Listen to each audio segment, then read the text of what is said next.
Hello and welcome to episode 14 of Foxpunter Manager Profiling. This is the podcast in which we psychologically profile a plethora of football managers from across the top four divisions, and using the Myers-Briggs model, we look at what makes them tick and how they deal with high stakes or troublesome situations. If you like what you hear over the next 45 minutes, please do like and subscribe our podcast. And with 26 managers having already gone under the microscope since mid-October, there is plenty to get your teeth stuck into if you fancy going back and listening to any of our previous episodes. My name is Jack Critchley, but the man who provides the brains for this podcast is Foxpunter's Mike Holden. Mike, how are you? Yeah, I'm good, thanks, Jack. How's it going? Yeah, not bad, thank you. Not bad. Before we get into the meat of this podcast, today we're tackling Thomas Frank and Newport's Mike Flynn as well. Looking forward to talking about both of those. But Mike, this time yesterday, this section of the podcast would just simply been a blank sheet of paper. But given that we've had one sack and one appointment in the space of about 16 to 18 hours, we should probably touch upon these. We'll start with what happened yesterday. And it's no surprise, really, given that he was already under pressure going into yesterday's tie against the arch rivals and nemesis MK Dons.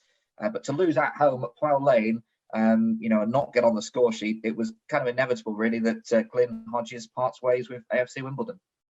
Yeah, no real surprise in the outcome of the game or what happened afterwards, I guess, because, Wimbledon's numbers in terms of their XG performance and stuff like that haven't been too bad. But I think they've been chasing in a lot of games, and it just seems as though Hodges was kind of chopping and changing from week to week, looking for, he's not the sort of person to sit still on a bad run of form and trust that a process is going to come through from him. He sounded like he was changing it up, tactically from week to week, and was kind of running out of answers. The more you do that and the more you fail to find the winning formula and you keep changing and you still don't find a winning formula, eventually it's like, right, well, you just look like you've run out of ideas. And I think that's kind of the impression that was coming across by the end. Yeah, so Hodges gone at AFC Wimbledon, and the appointment also comes in League One. It's on the Fylde Coast. It's Fleetwood who have taken their time to replace Joey Barton, but they've gone with a man who was recently seen just up the road at Bloomfield Road. Simon Grayson is perhaps a surprising appointment for Fleetwood.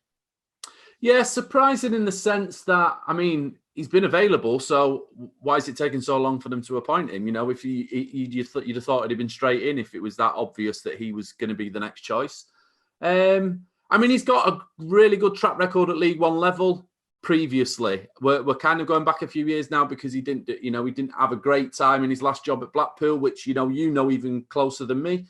But you go back to his time at Preston, and you look at the CV and you think, okay, League One promotions and top six finishes and lots of football played in the Championship. Maybe a different cycle that this was all happening. The game has moved on a lot in the past 5 to 8 years or so, and maybe it's exposing limitations on Grayson's part a little bit more. So yeah, I can understand the appointment. I can totally understand it. And as an 18-month project, I don't think anyone's expecting anything of this season, but I can't, it has to be all or nothing next season, you would imagine, for Grayson. I don't think he's a manager building for a long-term future. I would suspect that Andy Pilly's seeing it as, okay, let's have a go at promotion next season. He's got half a season to get his head around what we've got, what he needs. And then we need it at this particular moment in time. He wants a manager who he thinks can be guaranteed top six, possible automatic, and he's looked at that track record, and I guess that's what he sees in Grayson.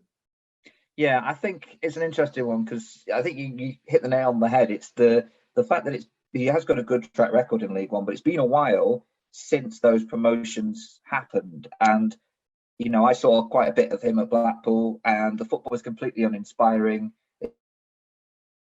Back, it was very much missing out on the field. There were performances when, we'd just got a bit of momentum going and the fans were quite rightly excited because most of them have been away from Bloomfield Road for some time. And then you've got games where just nothing happened and we just could not produce anything going forward. Now, Fleetwood have got some very good technical players, some nice attacking players in that squad as well, who, played some good stuff under Joey Barton. I just don't feel as though Simon Grayson is the man to get the best out of them. If you want a steady defence, if you want to build from the back, yes, he probably is a very good manager at that. But it seems that when he gets to the next stage after making a side solid, previously he was able to do it, but now it just seems he can't take them to the next level and build, and assembling a forward line, and certainly the link between the midfield and the forwards just didn't seem to be there at Blackpool. He's had obviously problems at other clubs as well. For me, I just feel this is a very underwhelming performance and appointment. And if I was a Fleetwood fan, I think I'd be quite unimpressed. However, having said that, they've scored 1 goal in 6 games, coming into this. So it can't be much worse than that. Yeah, I think one of the main things about Grayson is that I think he has more than most managers a big opposition focus, and that he doesn't like to leave himself exposed necessarily. So he'll always have one eye on what the opposition are going to do and how they normally set up before he sets his own team up. So you never really get a type of philosophy going, or the compound effects of playing the same way week in, week out. He can be quite direct. He's very results focused. And yeah, I think you're just kind of expecting a little bit more after Joey Barton, because you're thinking, right, okay, they've set a standard under Barton, and he was more of a philosophy type manager. But you look at Andy Piller's appointments down the years: Mickey Mellon, Graham Alexander, Stephen Pressley. I'd say Joey Barton was the most imaginative one that wasn't based on a prior track record, and someone who had experience of the level that they were being asked to operate at. So I guess from that perspective, it's more of the same. It's Andy Pilley going back to what he's always done, I think, and it has worked previously. He does provide solid foundations for any manager to be a success.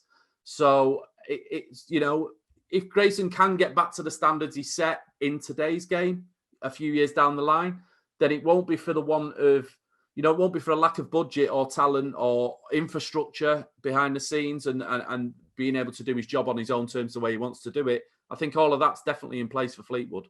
So we'll see how he gets on at Fleetwood, and we'll keep an eye on them. So Simon Grayson in, and Glyn Hodges out at AFC Wimbledon. Right, let's get into today's main subject then. Later on, we'll be talking about Mike Flynn at Newport. Today, though, we're going to start with Thomas Frank at Brentford. So 2 managers who have had hugely contrasting fortunes this weekend. Thomas Frank comes off the back of a 7-2 victory against Wycombe. And he is a manager who, Mike, comes across as very intelligent.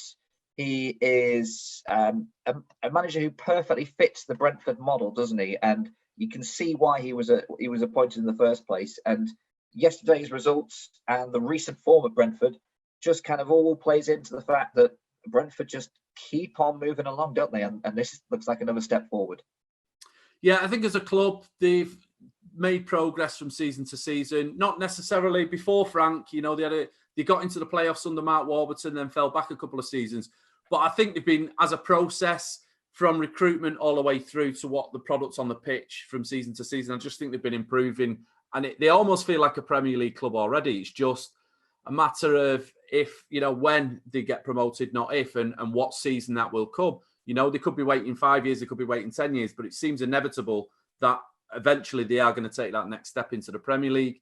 And this season, again, I think it's becoming more about Thomas Frank now and less about the players, in the sense that last season you could have said that maybe it all came together because they just happened to have Ollie Watkins at the top of the pitch, Ben Rama as well, both doing really good things in the Premier League now. But I think the way that they've replaced them and they've gone on again, and it's now becoming apparent that the process is pure, that it's arrived at the place now that it's ready made for promotion. And Frank, as it's his process now in terms of what goes on the pitch. Brentford do things a certain way. They follow metrics. The recruitment's a certain way based on those metrics. And they've had a certain, they've had their infrastructure in place for a number of years. And it was all kind of tailor-made for Frank to just step in and do a head coach role rather than a manager. And I think he's very much a head coach and not a manager. But now what's happening in the Championship is more about Frank refining and tweaking and getting closer and closer and closer to his idea of perfection with what he's got, and once a system's running at perfection, then you kind of just sit back and everything will take care of itself. And I think we're kind of getting to that stage now with Brentford. The only thing is, it's not just Brentford in the automatic promotion race. There's 2 or 3 other teams there who all expect to occupy those top 2 places. And as they found out last season, 3 or 4 into 2 doesn't go. So that's where the interest is going to be as this season wears on. So you mentioned there that he was very much brought in to do the head coach role, and that is something that I think Brentford are really good at, is bringing in a manager who will just kind of continue the good work that was done by the previous boss. Rarely are they a club who sack managers. Very often it's a manager moving on to other things. But do you think that Frank has made the transition now, or will, or perhaps is in the process of making the transition to becoming a manager? He will obviously have learned a lot from his first 18 months or so in charge. Do you think that we have seen a real change in Frank? Is he less of a head coach now and more of a manager? Yes, I think prior to him taking his Brentford job, I look at his CV, a couple of seasons in Denmark, not really in title races with Brøndby. And I don't think if it wasn't for the endorsement of Matthew Benham and the people behind the scenes at Brentford, because we know that they know their stuff, if it wasn't for their endorsement of him, I don't think his CV was good enough to manage in the Championship. But I don't think he was, he could have expected to come over anywhere else and command that type of role. But I think in the 2 years that he's been in the job now, I think he's learned a hell of a lot about the level, about what the job actually entails in English football relative to probably what he knew previously.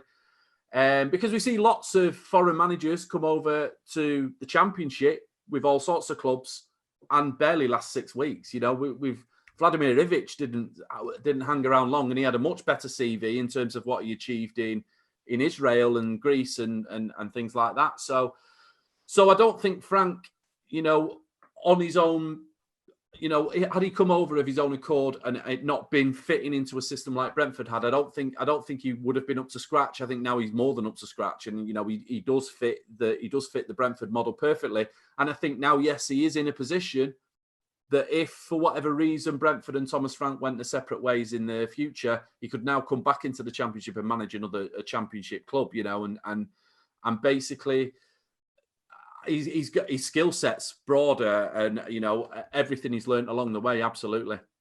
Because he doesn't necessarily seem like a stubborn type.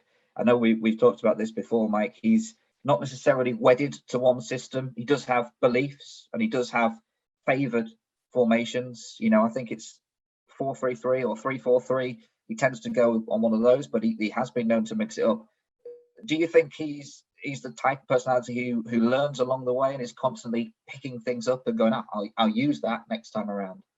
Yeah, I think he's a constant learner. I think he's a real process man. And I think he really, I kind of see him as almost like a crazy scientist that just loves to play with things until he gets them absolutely perfect. And I think, he just loves to talk about the nuances, the little nuances of the team, and how, a tweak here and a tweak there basically changed what happened this week compared to what happened last week.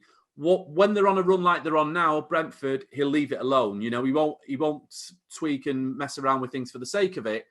But yeah, you do get the impression that he's constantly looking for anything he can learn that's new about what he already knows, the same information that he's working with week in, week out. He's not the sort of person that will throw something completely out and start from scratch. It's always it's a constant ongoing refinement process with him.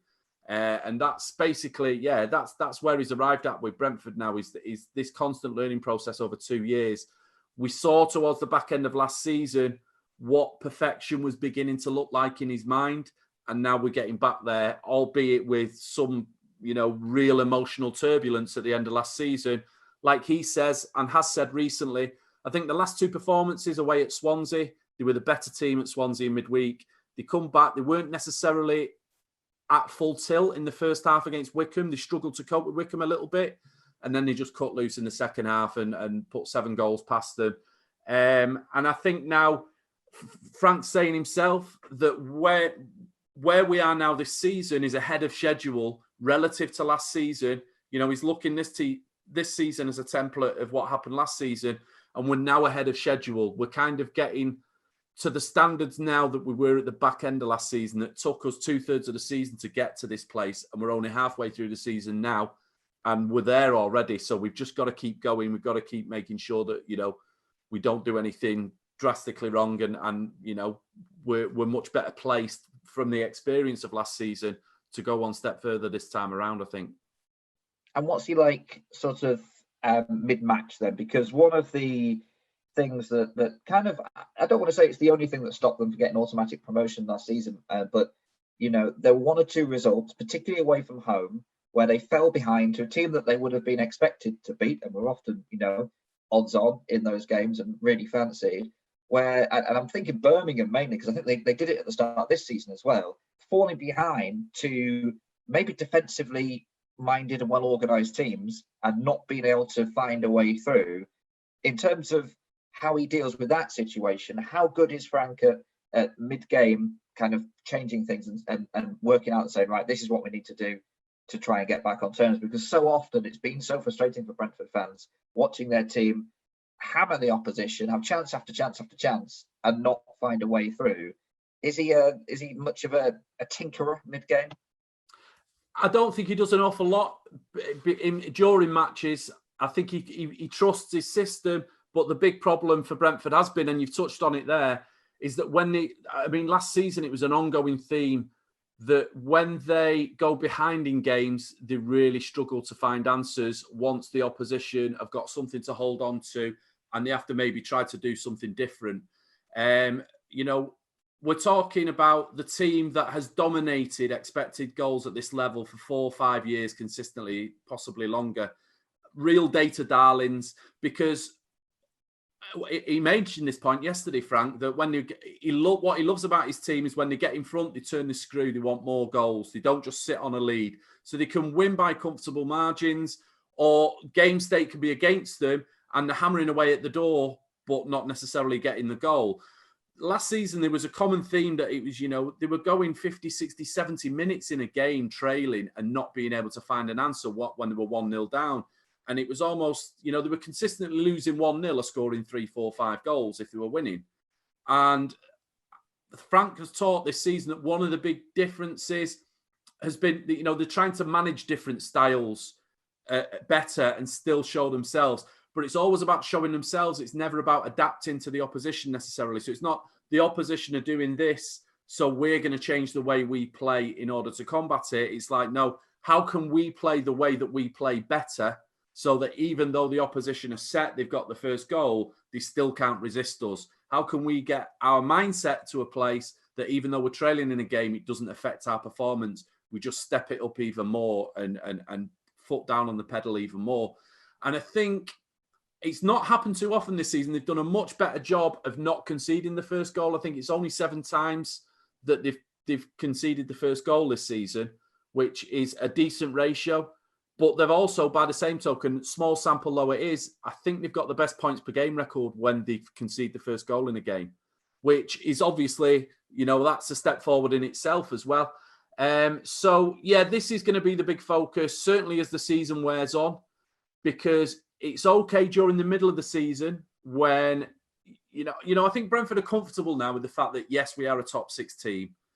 You know, it's not like they've just arrived there and it's, do we belong? And these, you know, there might be some mental frailties and, you know, psychological sort of shortcomings that it's all a bit new and we don't know if we've got the staying power. I think now they do see themselves as absolutely, we are a top 6 team, we're a top 3 or 4 team and no one's going to stand in our way. But as the season wears on and it's not necessarily about your status, it's more about the prize of what's there at the end of the season, then the emotions start to seep in again. And if they go behind in games as the season wears on and that prize gets closer and closer, this is when we'll really get to see, okay, what's the difference between this season and last season? Yeah, because last season, you mentioned, you know, ended in disappointment. They did get all the way to the playoff final, but they made they made a real hash of it, didn't they, en route? Beat Swansea, but, you know, losing on the final day and really making a struggle of it. Thomas Frank, for the first time ever, I think, certainly when I've seen him, looked ruffled. He looked like a man who was starting to panic, who was visibly shaken by what he'd seen. And that was kind of, I think, the first time that we'd seen a chink in his armour. Now, he seems to have come back stronger for that. And that seems to have been a real learning experience for him, doesn't it? Yeah, huge. I think I think basically Frank thought that it was over. Not over, but I think he thought nothing's going to stop us now. You know, what it was 8 wins they came back with from lockdown. They're just you take the fans out of the equation, and I mean everybody's missed the fans, everybody's missed the whole atmosphere around matches. But some teams it kind of just suited. You felt like it would suit a little bit more than others because they had a clear process, a clear focus of what they should be doing within a game, and taking away the fans just took away a lot of the distraction and causes for anxiety. So for Brentford, they just came back and they got themselves into a rhythm, and it was almost like development football with players that have been kind of plucked out of development levels, or a style of play that kind of you associate with the best academies around.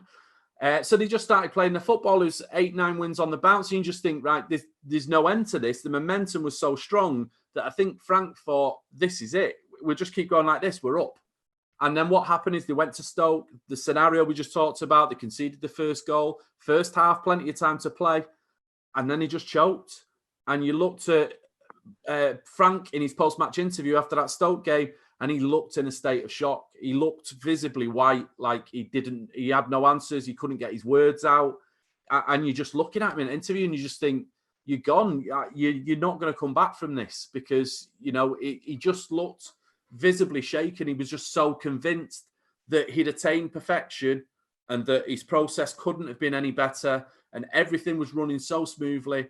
And then in the space of one half of football, in that second half at Stoke, he just wasn't there. And, he just followed up. The next game, they played Barnsley at home on the final day.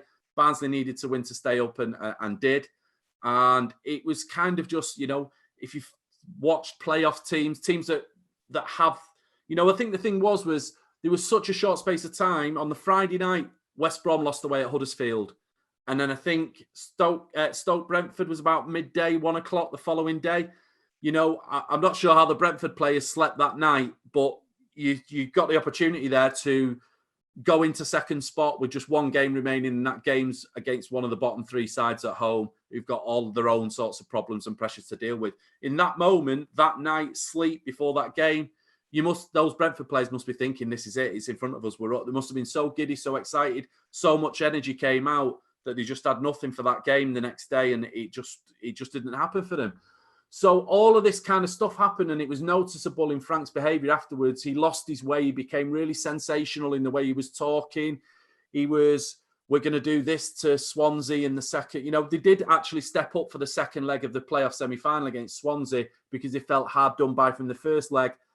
But his language was getting so emotional. It was so out of character, and you could tell that the emotions, it had affected him, and he was getting emotional in his responses. So when he's like that in his interviews, you can only assume that behind the scenes, instead of just sticking to the logical information of this is what we should be doing, there was a lot more emotion feeding into his messaging to the players.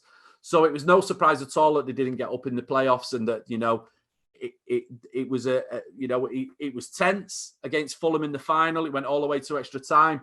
But it was errors that basically opened the door for Fulham. And you see the way the season finished for both teams and how calmly Fulham got over the line into the playoffs.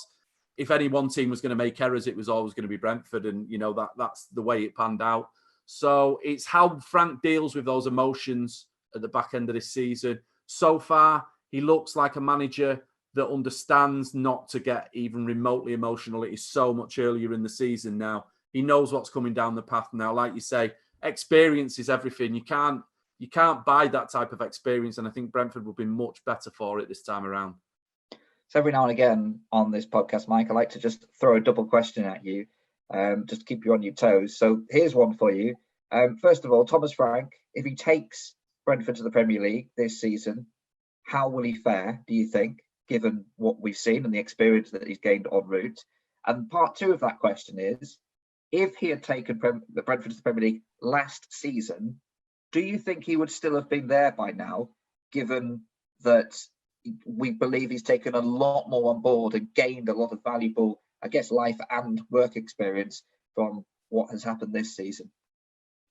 Yeah, that's a tough one. I think Brentford are ready for the Premier League. I think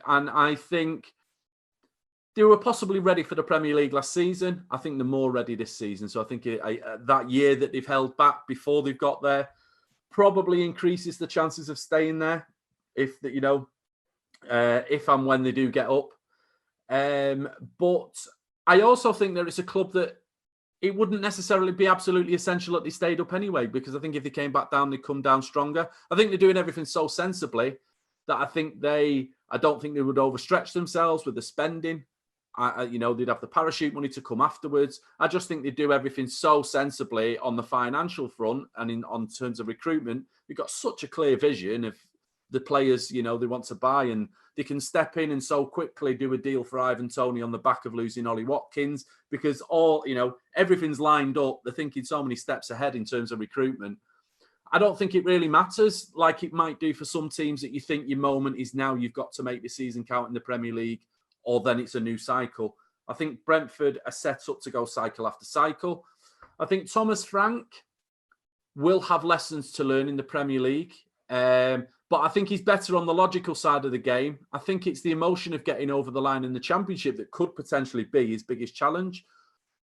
By the same token, it would be the pressure of trying to stay in the Premier League, the intense focus from outside of the national media, having to deal with the national media and not just the local media, would be where I'd be looking to Thomas Frank and saying, okay, this is where you need to do your learning now. Because I think on the football level, and I think the type of football that is the type of philosophy that is now imprinted on Brentford and how it fits the club, because they're a good fit as club and head coach. I think that's all ready for the Premier League. I think it's just plug and play at Premier League level, as we've seen with Leeds this season, very, very similar. Which is not to say it would be absolutely plain sailing, but I think the focus on Frank would turn if it's sort of, you look at the way Brighton are in the Premier League now, they're a very, very good process team. And and it's interesting because they play Brighton in the FA Cup as well. And, you've got the links between Tony Bloom and Matthew Benham and their betting backgrounds. But you look at Brighton as very much a process team, and yet they just can't seem to cut loose with results. They're dominating games from week to week. The process is clearly good, but there's that lack of killer instinct. And, it's almost like Brighton 3 years down the line is still playing like a newly promoted team, and they've not quite moved on to the next level yet because they're trying to do things their own way. And I think it would be a similar story with Brentford. And where I would look at Thomas Frank is if they're in a similar position to Brighton are now, where you just can't seem to keep the relegation zone at arm's length, how he would cope with the week to week, the media focus of because every question, Roy Hodgson made a great point this weekend about Crystal Palace. That his first question was, ended in a run of 8 games or whatever. And he says, you reporters with your questions make me laugh sometimes, because you go 8 games without a win. With Crystal Palace in the Premier League, we're going to get runs like this. But you seem to always want to ask these questions as if there's some crisis. And it's no, we just played the top teams and we've gone on one of those runs. And, Hodgson can laugh about it. He's long in the tooth and he's been doing it for years. I think when those kinds of questions are coming Frank's way every week, that's where I'd be interested to see whether he could cope with it.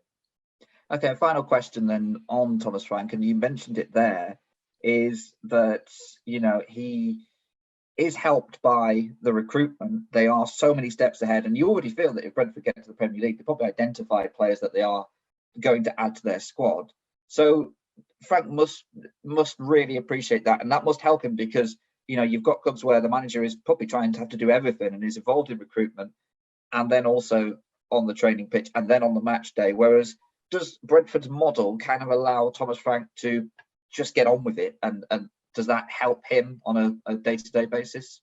Yeah, it's hand in glove, I think. I don't think he necessarily cope as well with lots of outside distractions. We can make the comparison with Pep Guardiola here in the sense that, Guardiola got tired of the politics at Barcelona and he just wanted to focus on the football. And Manchester City, attracted him. People will think, oh, it's the wages, it's the money, it's the budget, it's the transfers and all of this. It's like the big training complex that it was purpose built for Guardiola to be zero distractions, and I think Frank wants to go deep on his known information. and his system and philosophy and the way he wants to play the game with the tools that he's got. He just wants to go narrower and deeper on that all the time. And the Brentford model is so good in terms of dealing with the recruitment and giving him a certain types of players, because he'll already know in advance what type of player. If I'm without this player, I already know that the replacement is going to be this player, or and he'll have, he'll just know when he's creating a system and refining a system, how that will look so many steps down the line. And that's all he's really got to focus on, because he's they've got good, by all accounts, got really good departments of, from the sports science, the nutrition, all of that side of it. They've got specialists in every area. And, Frank will enjoy interacting with those people, but it's all about his vision is purely about the tactics and the match preparation from game to game, and having those experts around him. He just likes a nice step-by-step that he has to follow, and he can just refine his own process as he goes, knowing that all the information around him is good. So that's Thomas Frank then, and the Brentford boss continues to be impressive in the dugout, with Brentford's form top-notch in the Championship. Perhaps another playoff campaign, or perhaps automatic promotion awaits this season. We'll see how they get on in the coming months. Before we move on and talk about Mike Flynn at Newport, his side lost to Harrogate this weekend by 2-1. Mike, just want to check in on what's going on with Foxpunter this week. I know you've got a webinar to look forward to on Monday. Yeah, webinar Monday night, 6:30 UK time. If you go to foxpunter.com/webinar, there's an opt-in page there. You just leave your name and email address, and you'll get the invite to the Zoom call. And it's going to be a real deep dive on basically how to create an elite mindset around betting, and how to keep your discipline, and all the different facets to being a really good punter. If you make your own decisions and you don't use an automated process, how do you survive and thrive in this day and age in terms of your habits and, the framework you work to, and all of these different things. It's something that I've had all these collection of do's and don'ts that I've collected over many years, lots of personal development work, and, all the books that I read and stuff like that.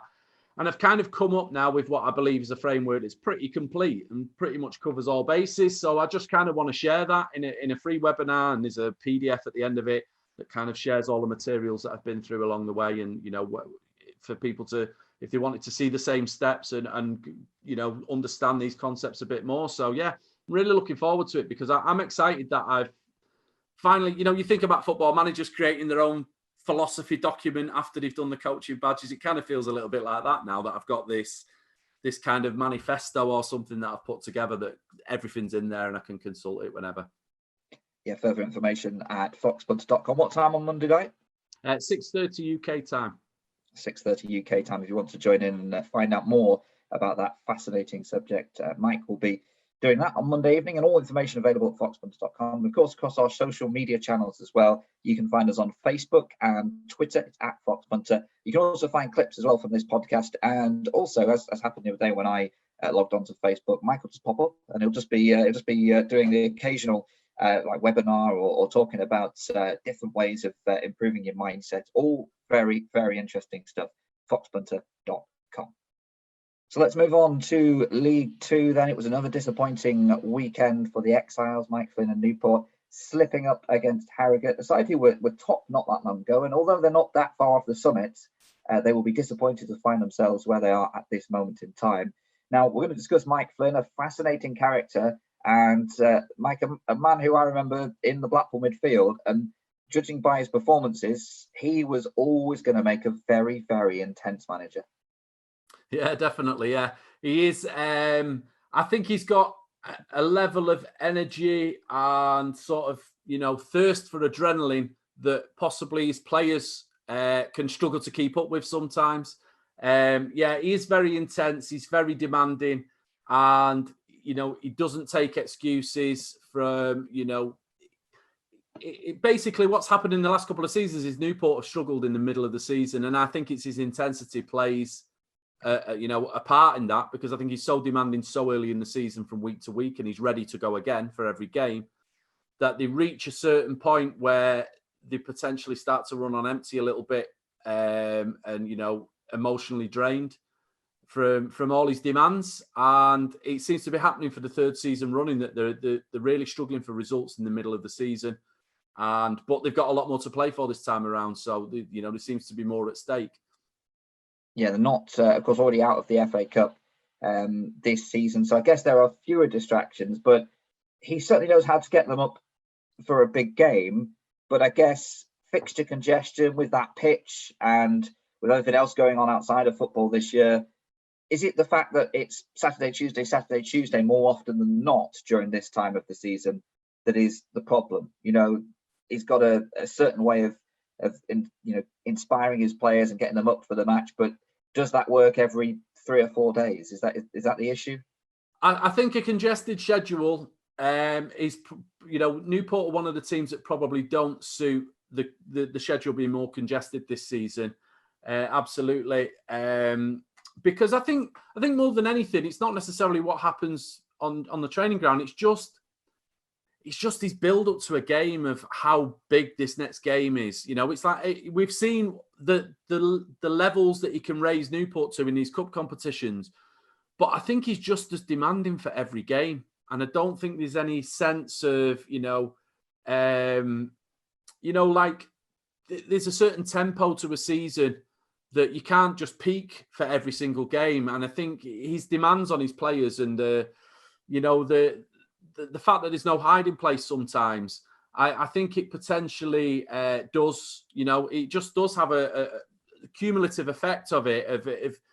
It's very much a sensational process that he goes through. I've spoken before about Steve Evans, for example, and how he makes players feel like every game's the biggest game in the world. And if you want to feel that, then Steve Evans is a great manager to go and play for. But I don't think all players necessarily respond to that. And I think it starts to take its toll on some after, when you get so far down a season, and the quicker the turnarounds are, and, you're so pumped up for every game that, I just think it takes a toll emotionally as much as physically.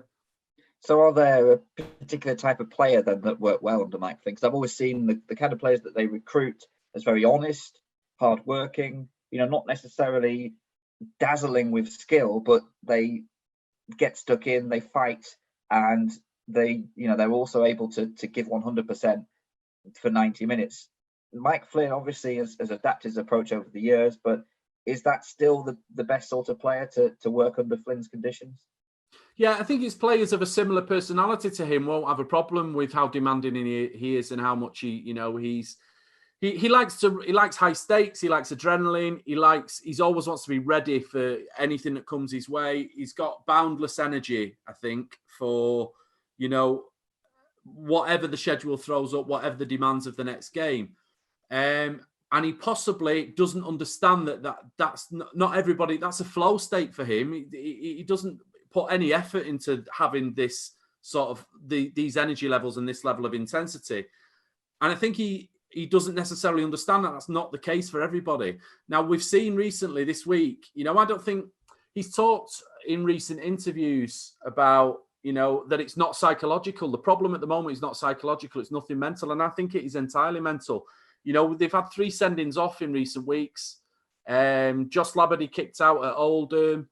I can't think who the other 2 are, but they've had 3 red cards in possibly the last 3 or 4 matches.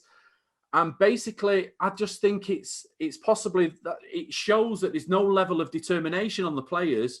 But when you're emotionally sort of pushed to the very limit, it comes out in different ways. And I think that's what's happening now. I don't think there's any chance that earlier in the season, the way Newport were playing, I think also we have to talk about the conditions, and they've tried to change the style of football this season. And obviously the winter pitches, the postponements and the heavy pitches, and, even like the quick turnarounds, all of these different things are not helping them play the style of football that they want to play. So they're having to mix it up a lot more.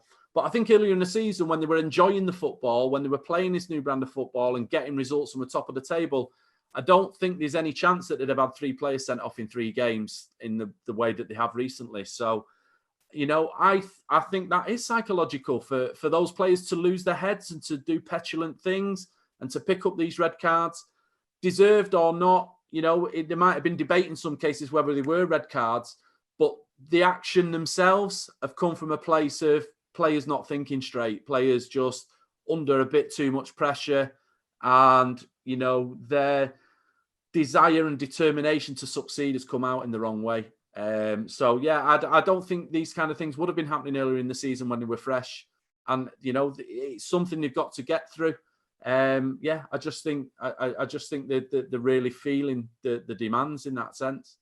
So they always start off well, typically, and that might come off the back of the fact that the players have had a chance to reset, they've had a rest, and then all of a sudden the intensity and the demands are back on and are fresh, and they respond to them, and then they have their lull over the winter period, and we've touched on some of the factors that may also be contributing. But Newport under Mike Flynn are a side that typically pick up during the latter few months of the campaign. I think you said to me, Mike, March onwards is probably a time to watch Newport in terms of following their progress, because they do seem to start picking up results. What is it that changes? What can you identify anything that suddenly clicks? Because Mike Flynn must be doing something different in those months. I don't think it's necessarily doing what he's doing different. I think possibly the landscape changes a little bit. I think the fixture list thins out towards the end of a season a bit more. I think there's fewer distractions once you're out of the cup competitions. I think the January window is always an issue for a club like Newport, because if you've got anybody that's playing well, and we've seen it this month, and this is obviously a big factor right now as well, is that Scott Twine was taken back by Swindon, Brandon Cooper went back to Swansea.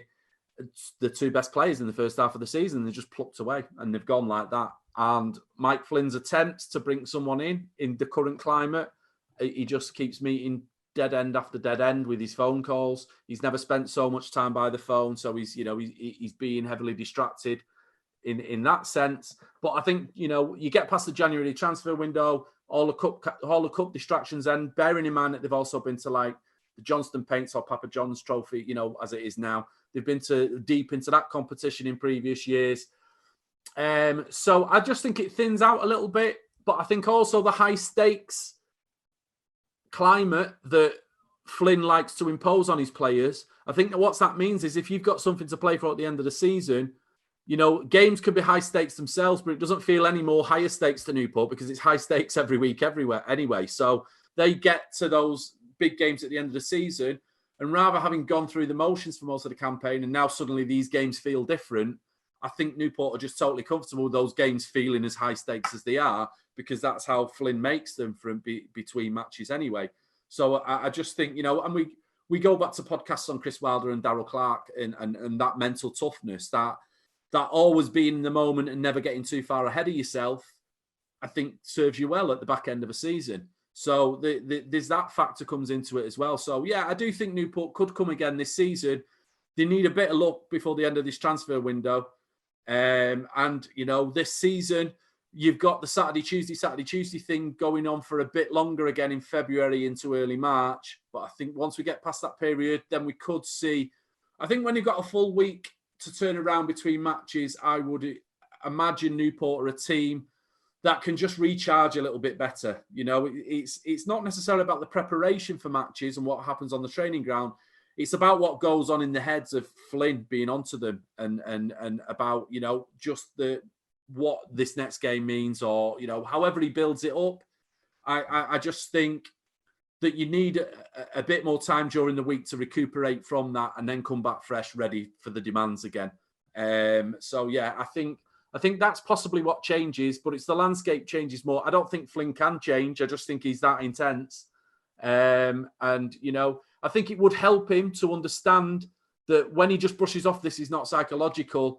I think potentially it could take his development on a real step further to understand how this might affect his players, and that sometimes it is psychological, and you can't just dismiss this kind of thing that, it's not the problem, because to me, from my eyes, it looks like he's being asked a question that is getting to the very heart of the problem, and he's just completely dismissing it like it's not that. But you have to accept that, there's lots of other conditions in terms of the players they've had plucked away from them. The fact that the game this season is tailor-made for a different type of pitch that they can't play on at the moment, and that's affecting them also. So, yeah, there's other factors as well, but I think this is the next major step that Flynn has to take in his development, is to understand the repercussions of his demands and the psychological impact it can have. So do you think another part of the problem was that they were top and they were there to be shot at? Because for me, Mike Flynn and his way of working and Newport as a team work better, well, A, as the underdogs, and B, when they have something to strive for. So being top doesn't really seem to suit them. Whereas when they're in the relegation scrap, of course, when Mike Flynn worked absolute wonders at the club, there was always that target just above, wasn't there? There was always that team to aim for, that points gap to make up. When they are at the other end of the table, they're chasing down. They might be chasing down the top 2 or 3 sides. You know, they'll see how many points they are shy of them and think, right, that's what we're working towards up there. But when they're top, and they kind of they plateaued a little bit. Is that the issue? I think it's a very good point, because I think a club like Newport with its budget is always going to operate best with an underdog mentality. I also think that they get, the season is a marathon, not a sprint, as the old cliche goes, but it is very true. And I think what Flynn wants and demands of his players is to sprint all the time. And they just can't necessarily do it. It's over 13, 14 games at the beginning of the season. 3 years on the spin now. They've been in the top 3 after 13, 14 games. But then they have this nosedive in the middle of the season because they can't keep sprinting at the rate that they have been doing. So I don't necessarily think it's a pressure thing that they can't cope with the pressure. It's just you get there, you achieve your target, and you're in that promotion race. And all of a sudden it's like Flynn's probably saying things along the lines of, right, that's our benchmark now. That's our standard. Keep it going. And the players must be thinking, but we're knackered. It's like 13 games. We feel like we put so much into this first 13, 14 games. And you're saying that's the standard. That's the benchmark. And yeah, it's that marathon sprint mentality. I just think that, they kind of almost need to go through this process of poor form to regroup. It's like they almost recuperate during the bad times, and then they can go again later at the season for one last. I think possibly when you see the end of the season, you can see the finishing line in sight. Then also, if you've got a sprint mentality, you can see the finishing line. It's not that far away. Just keep digging a little bit deeper. Not far to go now. Let's keep going. Then, that maybe comes into it a little bit as well. So, yeah, I think there's elements at play. I think it's more about sustainability than anything. I just think it's impossible to sustain what Flynn can get out of them over short periods or one-off matches. I don't think you can sustain that for 46 games. And if they could learn to be marathon runners a little bit better, then clearly that, there's great potential there with Flynn, because I think he's overachieved season after season at Newport in any case. I think that has to be said, that this is overachievement for Newport now. And this season, the good thing for them this season is that they're in a position now that in previous seasons, they've probably dropped back to 13th, 14th, 15th in the table at this stage. And then the playoffs and the top 3 looks a long way away. I think they could come through the January transfer window this season, come through the other side of this run, and they'll still be in the top 7 or thereabouts. And it only takes a couple of results and they're right back in the thick of it, and everything to play for, everything to stay focused on. And as that finishing line comes into sight and they're in a position where they've actually got a big prize to go for, then I think they could finish strong, and I think they could have the mentality for it. Finally, on Mike Flynn, then let's just give him some credit. He's not a one-trick pony, is he? Because he's adapted and overhauled the style of football that Newport have been playing over the past couple of seasons. They've got this new style. It's been much easier on the eye. And he has actually, I believe, Mike, correct me if I'm wrong, but I believe he's consulted Pep Guardiola on this. Had a couple of chats with the City boss about possibly transforming the way they play. Yeah, I believe so. I think they exchanged numbers after Newport played City in the FA Cup the season before last, and stayed in touch, the odd text there and there. And I think basically Flynn got to the end of last season.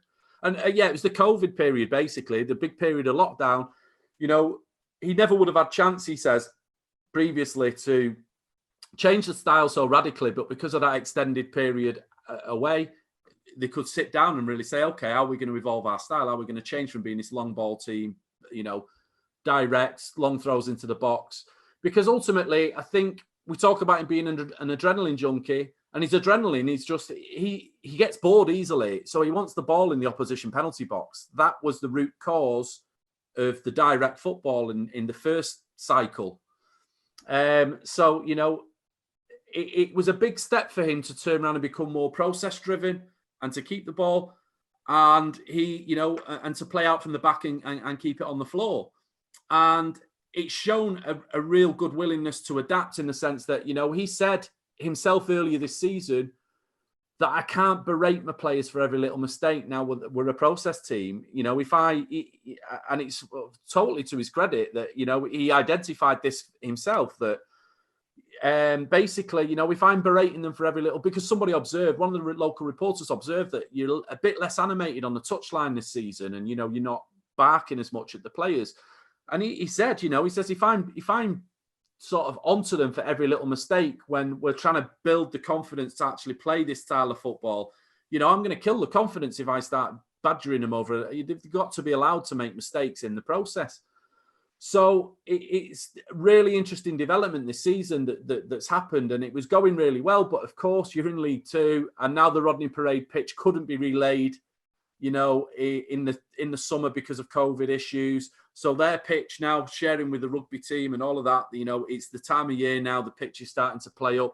So they're having to pick and choose the battles where they can play this style of football, and when they have to mix it up and play a little bit differently, the conditions, which was one of the things he brought up this weekend as a problem that, I think now he's starting to get into his players' heads that, listen, you've got to work it out that you can't necessarily play out from the back in certain games, in certain conditions, and the way the opposition are coming after you. So, yeah, these are all little puzzles that I think, again, towards the end of the season, they might get to play some more of this football a bit better again later in the campaign. But, yeah, he's evolved well in that regard. I think it's been a big learning curve for him in changing the style. But I still do think there's something going on with the intensity between matches in terms of how he builds games up, even if he has certainly shown he can adapt to not berate the players so much in games in terms of the process. So yeah, he's definitely shown a capability to adapt and progress from season to season. So it'll be interesting to see where it goes from here. Yeah, we'll be keeping an eye out on Newport during the final third of the League Two season. As ever, Mike, thank you very much for talking us through Michael Flynn and indeed Thomas Frank, our main subjects today. Before we go, though, let's just give some kudos, shall we, to some caretaker managers. 3 of them currently in the Football League. There might be more, but these are the 3 we're going to focus on. And all doing relatively well, actually, in their current positions. Danny Pugh at Port Vale, Neil Thompson at Sheffield Wednesday, and Mark Truman at Bradford. Yeah, well, it's interesting in the sense that this is a strange season. And we're basically, because of COVID, and I think clubs are tentative about appointing new managers and committing too soon onto, they're kind of just seeing how things play out, because whether it's communication issues or, getting around face to face across a table to conduct interviews and to go through a lengthy process is probably taking even longer. And what we're finding is that complete unknowns being thrust into positions from backroom teams. At Sheffield Wednesday, Neil Thompson's come in, seems to fancy his chances for the job, because I think Wednesday as a club are in a total mess. I think and for both Sheffield Wednesday and Bradford, it's the same kind of scenario of if it's not broke, don't fix it, and they've stepped into real terrible conditions and terrible runs of form. And just by doing the practical thing and keeping it sensible and simple for the players, they've managed to get results and turn things around. And it would be stupidity for any club to step in at this moment and say, okay, we've not been able to buy a win all season. Now someone's managed to do it 3 or 4 times on the spin. Now let's step in and bring a new guy in. It's like, leave the caretaker doing his job, because he's doing fine. So that's Neil Thompson at Sheffield Wednesday. And Mark Truman also is a very similar scenario at Bradford. And he's been made interim till the end of the season now. And it looks like Bradford, having been in a position where relegation was a very, very real possibility, it now looks like it's going to take a really strange sequence of events to pull them back in. They've really pulled themselves clear. As for Danny Pugh, he was disrupted slightly at Port Vale. He came in, got a couple of really good results when he first stepped in, and then had to isolate because of COVID. And then Port Vale threw in 2 stinkers while he wasn't on the touchline. Then he returned with a 5-1 win over Southend. So that kind of that interrupted his caretaker spell. He seemed to have designs on the job and fancy it himself. I think he's done his badges and fancied a good crack at it. ended up isolating, and that disrupted him. And now it would appear that Port Vale are going to appoint someone. So although he's improved his own CV from what he's done on the touchline, it would appear that little spell isolating has cost him, because reading between the lines of yesterday's interview, I think Vale have now suddenly got someone lined up, probably spooked by the 2 bad performances he had when he wasn't there. So, yeah, but the caretakers are doing well, and I think it's just doing a sensible thing.